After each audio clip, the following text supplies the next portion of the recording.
अगर आज के हम इस दुनिया में रह रहे हैं, हम मोरलेस सभी लोग भारतीय हैं, और ये भारतीय होने के लिए कहीं ना कहीं से हम सबके अंदर अम्बेडकर है, चाहे वो उसको एक्सेप्ट करें ना करें।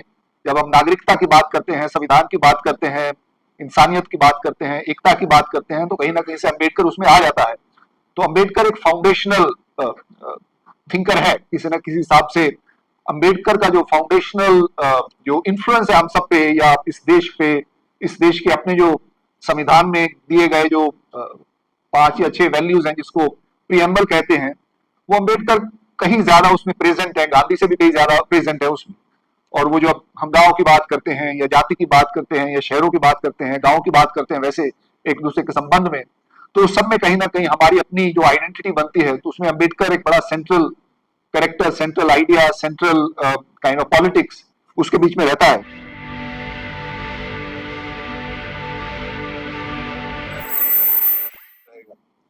सारा एकेडमिक काम पॉलिटिकली होता है, उसमें कोई छुपाने की बात नहीं होती। एकेडमिक पॉलिटिकल क्वेश्चंस को ही एंगेज करता है। आज के आधुनिक कॉन्टेक्स्ट में सोशल साइंसेज का एवोल्यूशन हुआ है, उसी पॉलिटिकल कॉन्टेक्स्ट में उनके सवाल आते हैं।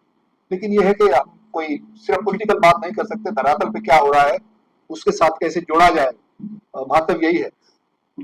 तो मैं कोशिश करूंगा जो ये किताब को लेके उसको थोड़ा कॉन्टेक्चुअलाइज किया जाए, उसको कैसे समझा जाए, और आज के संदर्भ में उस किताब की क्या अहमियत है, उसमें क्या क्या निकल के आ रहा है हमारे सामने, और उसका एक ऐतिहासिक जो परिप्रेक्ष्य है उसमें थोड़े से कमेंट करने की कोशिश करूंगा। आप बहुत सारे लोग जो इस विषय पे पहले काम कर चुके हैं, आप शायद मेरे से ज्यादा अच्छा सोचते होंगे, लेकिन मेरे को बुलाया है तो जो मैं सोचता हूँ मैं वही आपके सामने रखूंगा।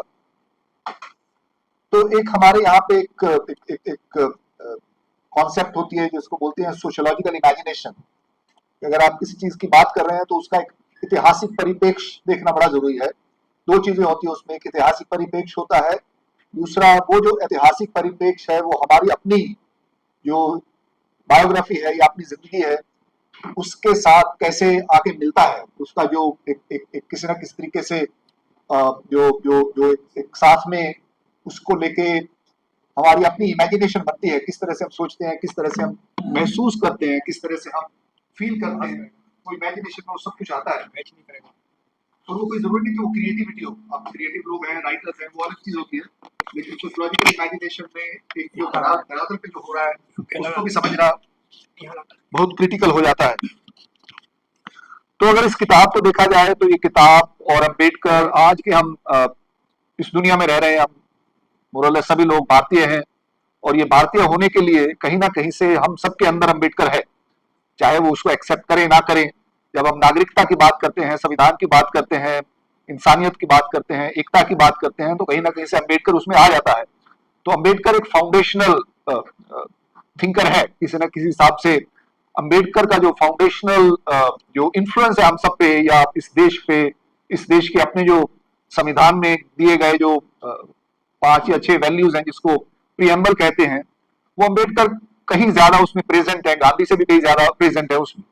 और वो जो हम गांव की बात करते हैं या जाति की बात करते हैं या शहरों की बात करते हैं, गांव की बात करते हैं, वैसे एक दूसरे के संबंध में, तो उस सब में कहीं ना कहीं हमारी अपनी जो आइडेंटिटी बनती है, तो उसमें अम्बेडकर एक बड़ा central character, central idea, central kind of politics उसके बीच में रहता है। तो उस कॉन्टेक्स्ट में देखा जाए तो ये जो किताब है एनिलिएशन ऑफ कास्ट, इसका क्या महत्व है। जैसे रामायण जी ने पहले बताया कि ये कोई साधारण किताब नहीं है, ये एक सिंबॉलिक किताब भी है, और उसको समझना, उसको कॉन्टेक्चुअलाइज करना बहुत यूजफुल रहेगा। तो एक तो जो इतिहास है किताब का, जो आपको पहले बताया गया कि जो 1936 में पंजाब में जब सोशल रिफॉर्म्स चल रहे थे तो लोगों को लगा कि हमें भी कास्ट की बात करनी चाहिए, पंजाब में भी थे। तो पंजाब में 2 तरह के या 3 तरह के सुधारक आंदोलन थे, एक सिखों के अंदर चल रहा था, मुसलमानों का भी चल रहा था, और एक हिंदू रिवाइवल चल रहा था जो आर्य समाज पंजाब में आता है, हिंदू महासभा आती है। तो उनको ये भी एंग्जाइटी थी कि किस तरह से जो पंजाब का दलित है वो कहीं क्रिश्चियन ना हो जाए, कहीं इस्लाम में ना चला जाए। बहुत सारा दलित इस्लाम में था, बहुत सारे क्रिश्चियनिटी में कन्वर्ट कर रहा था। तो ये आर्य समाज को बहुत एंग्जाइटी हो रही थी कि किस तरह से हम हिंदुओं में उसको लेके आए। ये जो वर्ड वाल्मीकि है फॉर एग्जाम्पल, ये हिंदू महासभा ने दिया था, जो लाल बेगी लोग थे उन लोगों को ये कोई इंटरनल शब्द नहीं है, ये हिंदू महासभा का दिया हुआ था। इसी तरह से जो लोग एक सेक्शन जिनको आप कबीरपंथी बोलते हैं, उनको भी उन्होंने कई सारे आइडेंटिटीज दिए। तो एक इतिहास है उसका, भी तो बहुत काम हो चुका है, वो बहुत इंटरेस्टिंग एक महत्वपूर्ण इतिहास है। तो वो एक कंपेटिटिव रिलीजियस रिफॉर्म मूवमेंट में किस तरह से उनको बुलाया जाता है कि हमें भी बात करनी चाहिए जाति उन्मूलन की, और आर्य समाज का क्लेम था जो बाद में निकल के आता है कि भाई हम तो सबको हिंदू धर्म में बांटना चाह, हिंदू धर्म में इकट्ठा करना चाहते हैं। और फिर वो रिवाइवल की भी बात करते हैं, और जो क्या नाम है पुराना जो शुद्धि की बात करना शुरू करते हैं, तो फिर दलित उनसे अलग होना शुरू हो जाते हैं। और तब तक पंजाब में एक अलग से दलित मूवमेंट भी खड़ा हो चुका था, आद धर्म मूवमेंट जिसको बोलते हैं, मंगूराम का, वो भी अपने आप एक बहुत महत्वपूर्ण आंदोलन था। उस कॉन्टेक्स्ट में उनको बुलाया गया था कि हाँ भी हम भी अपनी जाति के जो दलित कॉन्टेक्स्ट है उसको क्लेम करें, तो इसलिए वो अम्बेडकर को टॉलरेट करने को तैयार थे। और ये बात अम्बेडकर को बिल्कुल समझ थी। अम्बेडकर को कोई इल्यूजन नहीं था कि मेरे को इन्होंने बुलाया तो मेरी इज्जत करेंगे। वो कहता है मैं तो आ रहा हूँ, आपको गाली निकालूंगा, अगर गाली सुनने को तैयार है तो मैं आ जाऊंगा। वो कहते हैं हाँ जी प्लीज आ जाइए। लेकिन जब उसने गाली का टेक्स्ट बताया तो फिर वो घबरा गए कि नहीं नहीं, इतनी ज्यादा गाली हम नहीं सुन सकते आपसे, थोड़ी बहुत तो ले लेते, हमारी भी आप सुनते इस प्रोसेस में। उनका यही था कि हाँ भी आपस में कुछ डायलॉग होगा, ये बहुत ओब्लाइट फील करेगा कि हमने आपको बुलाया है, तो वो मिल के बैठेगा तो हम उसको अपने आप में मिला लेंगे। तो वो नहीं हुआ। बहुत अच्छी चीज थी उसका किताब का छपना, अम्बेडकर का ना जाना, उसने किताब का महत्व कई गुना बढ़ा दिया। अगर अम्बेडकर चले जाते, वहां पे भाषण दे जाते, थोड़ा बहुत झगड़ा होता, थोड़ा डिसएग्रीमेंट होता, वो अपना रिस्पॉन्स लिखते तो उतना अच्छा नहीं होता शायद। फिर जिस तरह से गांधी के साथ भी कई ऐसे इस किताब में इंक्लूड किए उन्होंने, तो एक विचार जो अम्बेडकर का अपना विचार था उसको कॉन्टेक्स्ट सिचुएट करने में भी वो किताब बहुत बहुत महत्वपूर्ण रही। सो दूसरा कॉन्टेक्स्ट इस किताब का ये हो सकता है कि हम ये कहें कि भाई इस किताब में अम्बेडकर ने जाति को कैसे परिभाषित किया है, जाति के इतिहास को क्या बताया है, जाति और रेस के बारे में किस तरह से डिस्कशन किया है, जाति उन्मूलन के बारे में कैसे कहते हैं, हिंदू धर्म के बारे में क्या कहते हैं, वो सब कुछ है इस किताब में। बहुत इंपॉर्टेंट एकेडमिक रिसर्च के बेस पे ऐतिहासिक जो उनकी अपनी पढ़ाई थी उसको लेके, उस टाइम की जो पढ़ाई थी। आज के जमाने में ये नहीं कहेंगे कि रेस कोई साइंटिफिक चीज है, लेकिन उस टाइम पे अम्बेडकर कहते हैं, क्योंकि साइंटिस्ट कहते हैं रेस एक रियलिटी है, तो उस तरह की रियलिटी कास्ट नहीं है, वो भी अपने आप में अवधारणा उस टाइम की थी। आज अगर अम्बेडकर होते तो उसको रिवाइव कर देते। रेस इज ऑल्सो कंस्ट्रक्ट, जैसे कास्ट है, कास्ट की भी अवधारणा है, रेस की भी अवधारणा है, रेस कोई सच्चाई नहीं है। लेकिन क्योंकि उस कॉन्टेक्स्ट में बात कर रहे थे, वो जितना भी साइंटिफिक विजडम अवेलेबल था उसको लेके उस तरह से कास्ट की बात करते हैं, तो उसको एनालाइज किया जा सकता है। उस पर बहुत सारे लोगों ने लिखा भी है कि अम्बेडकर की जो जो समाज शास्त्र है उसमें वो किताब बहुत महत्व रखती है। जो अम्बेडकर भारतीय समाज की बात करते हैं, भारतीय समाज की जो इनइक्वालिटीज हैं, डिवीजन ऑफ लेबर नहीं है, डिवीजन ऑफ लेबरर्स हैं, और उस प्रोसेस में एक बहुत इंटरेस्टिंग किस्म का जो एक गैर बराबरी को लेके अपनी एक थियरी भी डेवलप करते हैं। उस पर उतना जितना महत्व उसको मिलना चाहिए हमारे एकेडमिक लाइफ में उतना नहीं मिला। हम लोग कुछ कोशिश कर रहे हैं उसको पुश किया जाए, लेकिन मेरे को लगता है कि वो अब और सामने आएगा, शार्पली आएगा।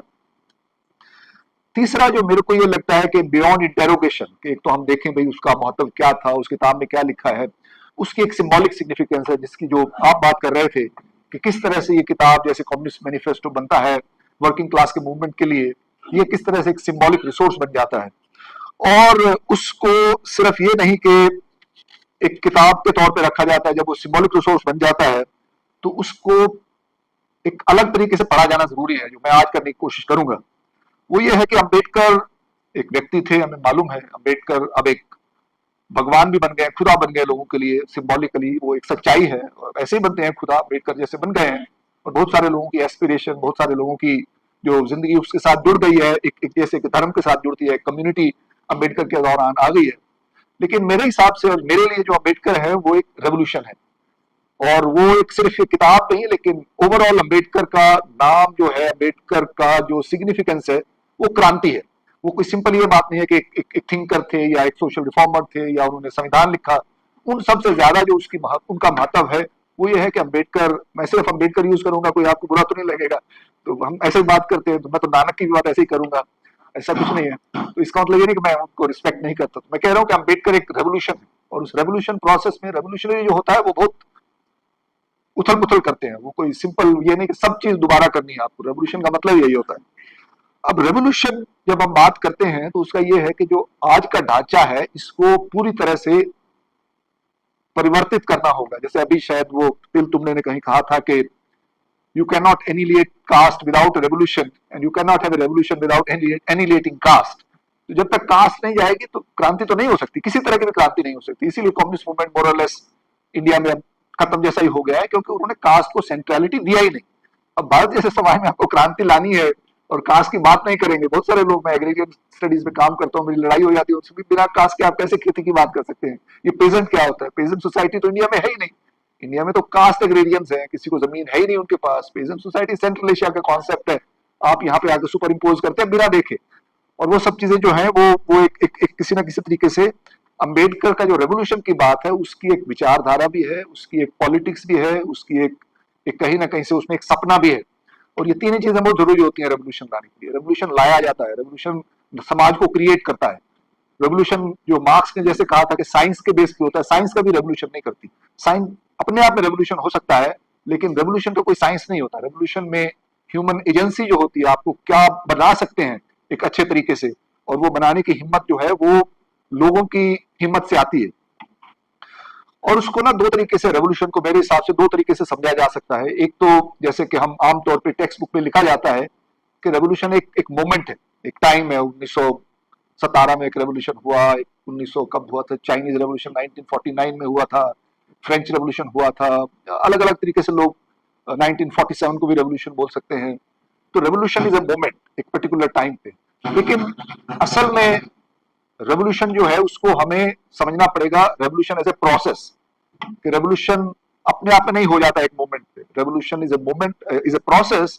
और उसमें जो एक मार्क्सिस्ट थियरी से बात आती है, हेगेलियन फिलोसफी से, डायलेक्टिक्स वाली, and it's a dialectical process. जब भी रेवोल्यूशन शुरू होता है तो उसके सामने उसका अपोजिट भी खड़ा होता है, और वो अपोजिट को और किसी वर्ड की जगह पे let's call it counter revolution. तो ये अंबेडकर का रेवोल्यूशन है और साथ में काउंटर रेवोल्यूशन है। ये दोनों का आपस में एक कहीं ना कहीं से डायलेक्टिकल रिलेशनशिप है, बहुत झगड़ा आपस में चल रहा है। और वो प्रोसेस देखा जाए तो उस प्रोसेस के थ्रू हम हिंदुस्तान के या इस दुनिया के इतिहास को भी देख सकते हैं, और आज का जो कॉन्टेक्स्ट है उसको भी समझ सकते हैं, और उस कॉन्टेक्स्ट में क्या सिग्निफिकेंस है इस किताब की और अंबेडकर की, उसको भी समझ सकते हैं। और इस जो डायलेक्टिकल प्रोसेस है अंबेडकर के रेवोल्यूशन का, या अंबेडकर एज ए रेवोल्यूशन का, तो उसमें मेरे को लगता है अगर ऐतिहासिक तौर पे देखा जाए तो मेरे को लगता है historically there are three moments in Indian history, या थ्री इंटेलेक्चुअल आइडियोलॉजिकल प्रोसेसेस। जब मैं बात करूंगा कास्ट की या रेवोल्यूशन की बात करेंगे या समाज की बात करेंगे, तो उसमें मेरे को लगता है दो लेवल होते हैं। एक जाति व्यवस्था है जिसपे मैंने इंपेरिकल काम किया है, जो ये बात कर रहे थे, और एक जाति विचार है। जाति विचार जो है वो आइडियोलॉजिकल सिस्टम है।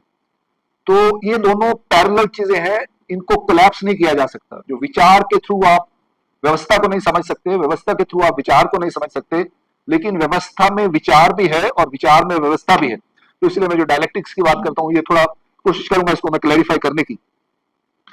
तो जो अंबेडकर रेवोल्यूशन की जब बात करते हैं हम, तो उसका अगर ऐतिहासिक परिप्रेक्ष्य देखा जाए तो अंबेडकर कहीं हवा से नहीं आए थे। अंबेडकर को ये नहीं है कि वो कोई एक धर्मात्मा पैदा हुए थे और उन्होंने अपने आप एक नया, उनको जैसे हम बात करते हैं बुद्धा की या बाकी सब प्रॉफिट्स की बात करते हैं कि उनको एक नई दिमाग में आई चीज जो ऊपर से आई और वो उन्होंने प्रचार करना शुरू कर दिया, ऐसी बात नहीं है। अंबेडकर का एक अपना हिस्टोरिकल कॉन्टेक्स्ट है, और वो हमारे कॉन्टेक्स्ट में देखा जाए तो उसकी शुरुआत अंबेडकर से नहीं होती। उसके as I said there are three very significant historical moments.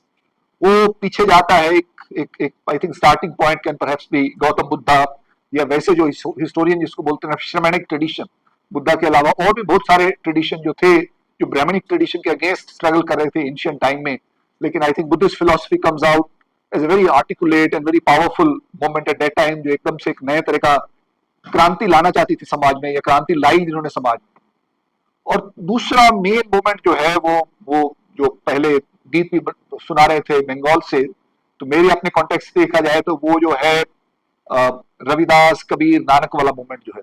अब रविदास कबीर नानक ये एक ट्रायोलॉजी है, इकट्ठे हैं एक साथ, और इसके अलावा और dozens of other people are there in different parts of the subcontinent. वो अकेले तीन नहीं थे, लेकिन अगर उनकी धारणा देखी जाए और उसको जिस तरह से एक इस्टेब्लिशमेंट में, नेशनल इस्टेब्लिशमेंट में उनको भक्ति आंदोलन कह के अप्रोप्रिएट करने का कोशिश किया है कि वो तो हिंदू सनातन ट्रेडिशन का हिस्सा है, मेरे हिसाब से वो सच्चाई नहीं है। वो एक रेवोल्यूशन था, और उस रेवोल्यूशन में तीसरा जो एलिमेंट है उसको अगर साथ में लाएंगे तो फिर ये जो अप्रोप्रिएशन वाली बात काफी डिफिकल्ट हो जाती है, और वो है साथ में सूफी ट्रेडिशन। तो ये Nanak, Kabir, Ravidas, Farid and many other Sufi cents जो नॉर्थ वेस्ट इंडिया में ज्यादा जिनकी प्रेजेंस है, लेकिन beyond north west India, beyond Punjab, all over the sub continent also उनकी प्रेजेंस है। साउथ इंडिया में आपको जो सूफी दरगाह मिल जाएंगे, सूफियों का बानी मिल जाएगा, अगर आप उन सबको थोड़ा पास से एक सामाजिक नजरिए से देखें, जो अम्बेडकर बात करता है, जब democracy is a relationship, democracy is not political system, एक व्यवस्था, जो सामाजिक व्यवस्था की बात देखी जाए सब तीनों का, ये तो सूफी में और कबीर, नानक, रविदास में काफी सिमिलैरिटी है। और जिसको ब्रॉडली जो ये नेशनलिस्ट भक्ति बोलते हैं, मेरे को वर्ड भक्ति बड़ा बड़ा दिक्कत देता है। हालांकि वो बात करते हैं किसी ना किसी लेवल डिवोशन की, लेकिन वो डिवोशन बड़ी रेवोल्यूशनरी है। वो डिवोशन जो है वो क्या बात करते हैं, डिवोशन की बात करते हैं वो प्यार की। और प्यार का अपोजिट क्या होता है? प्यार का अपोजिट होता है नफरत। तो सारे के सारे जो सीधा का सीधा कास्ट पे अटैक कर रहे हैं, कास्ट को क्या बात कर रहे हैं, कास्ट की मतलब या नफरत, कास्ट का मतलब ये है ईगो या प्राइड या स्टफ लाइक दैट। सो सारे के सारे उनकी जो अपनी भाषा में जो कोई भी प्यार की बात करेगा, प्यार अपने आप में क्रांतिकारी है, प्यार एक रेवोल्यूशन है। प्यार का ये मतलब सिर्फ रोमांटिक लव, प्यार का मतलब है हर human being is like somebody you should love and somebody you should expect love from। तो वो एक अपने आप में एक कोई भी प्रजातांत्रिक संबंध प्यार के बगैर जो होंगे वो एटोमाइजेशन हो जाएगा। After some time they will have no life, right. जो जब हम संबंधों की बात करते हैं, जब तक उसमें प्यार नहीं रहेगा, जो हम गाना सुन रहे थे, गीत सुन रहे थे, इमोशन के बगैर कोई संबंध नहीं अपने आप में मायने रखता। तो इसलिए ये बहुत रेवोल्यूशनरी बात है कि प्यार की बात करें। कबीर क्या कहता है, फरीद क्या कहता है, ये तय मारन मुक्के तिना न मारे कोम अप नड़े कर जाई के पैर तिना दे चुम। So this was a revolutionary movement against violence, against conflict, against hatred. That I'm a human being, you are a human being. If I've done something wrong, please forgive me and tell me what is wrong with me. This is a kind of revolutionary statement about reworking relationships of violence into relationships of love. तो अब जो अंबेडकर का movement है, उसमें भी अंबेडकर अकेला नहीं है, बहुत सारे लोग हैं। अंबेडकर है, फूले है, पेरियार है, पंजाब के केस में मंगूराम भी है, और बाकी डजन्स मिल जाएंगे जो पूरे के पूरे उस कॉन्टेक्स्ट में। और ये सारे के सारे जो है एक बड़ा इंपॉर्टेंट क्या बोलते हैं, नेगोशिएशन कर रहे हैं अपने कल्चर से। जैसे अंबेडकर ने फाइनली बुद्धा को चुना, नानक की भी बात करते हैं, वो सिख की भी बात करते हैं, कबीर, रविदास बहुत इंपॉर्टेंट है इन सब लोगों के लिए। लेकिन इनका मूवमेंट हिस्टोरिकली कुछ और बन चुका था, और वो था दुनिया का इतिहास किस साइड में जा रहा था, वो उस पहले जो सो कॉल्ड मेडिवल टाइम में नहीं था। तो ये जो है अंबेडकर है या फूले है या पेरियार है, ये सारे के सारे जो रेवोल्यूशनरी स्पिरिट है हमारे समाज में, उसको मॉडर्निटी के कॉन्टेक्स्ट में ट्रांसलेट कर रहे हैं। अब अंबेडकर के सामने एक नई रियलिटी आ गई है कि आज जो समाज को ऑर्गेनाइज करने के लिए एक नया ढांचा इवॉल्व हो रहा है, जिसको हम राष्ट्र कहते हैं या नेशन स्टेट कहते हैं। अब नेशन स्टेट का आना, नेशनलिज्म का आना ऐतिहासिक तौर पे एक बहुत रेवोल्यूशनरी बात थी। पहली बार ये पॉसिबल हुआ कि जिसमें आप आइडेंटिटी के बगैर, आप कौन है, रिलीजन क्या है आपका, एथनिसिटी क्या है, हालांकि लोग कहते हैं नेशनलिज्म के एथनिक ओरिजिन रहे हैं, लेकिन उसके बाद जो ये कॉन्स्टिट्यूशनल डेमोक्रेसी की बात आती है दुनिया में आफ्टर द अमेरिकन रेवोल्यूशन, और फिर जो पूरा का पूरा जो अंबेडकर बार बार फ्रेटर्निटी की बात जो कर रहे हैं, भाईचारा जो है अपने हमारे अंदर, जो एक क्या बोलते हैं, बंधुत्व, और वो सब चीजें जो है वो पहली बार उस तरह से आर्टिकुलेट की गई हैं, जो अभी तक आर्टिकुलेट नहीं हुई थी, किसी तरह भी उस तरीके से नहीं रखा था। हमारे यहाँ हुआ बात, ये बात नहीं है कि वो नहीं है। वो जो जब रविदास एस्पायर कर रहा है बेगमपुरा की, वो यही कह रहा है, उसका एक अपना यूटोपिया है कि मैं एक ऐसा शहर हो जाए, मैं घूम सकूं, मेरे को कोई नफरत ना करे, मैं किसी से भी जाके बात कर दूं, कहीं बैठ के मैं खा सकूं, जिसमें कोई गम ना हो। वो जब उसकी कविता को आप थोड़ा ध्यान से डीकोड कीजिए तो उसमें सारी डेमोक्रेटिक इमेजिनेशन है। जो यूटोपिया का कॉन्सेप्ट यूरोप में आता है 19th सेंचुरी में, वो ऑलरेडी है इंडिया में। जो हम बात कर रहे थे सपना आना, तो वो सपना जो हर किसी को नहीं आता, जो बात कर रहे थे, सपना आ गया तो इसका मतलब ये है कि हम कुछ कर सकते हैं। इसीलिए होप की जो बात है, होप बड़ी जरूरी चीज है, होप हमारी पॉलिटिकल रिस्पॉन्सिबिलिटी है।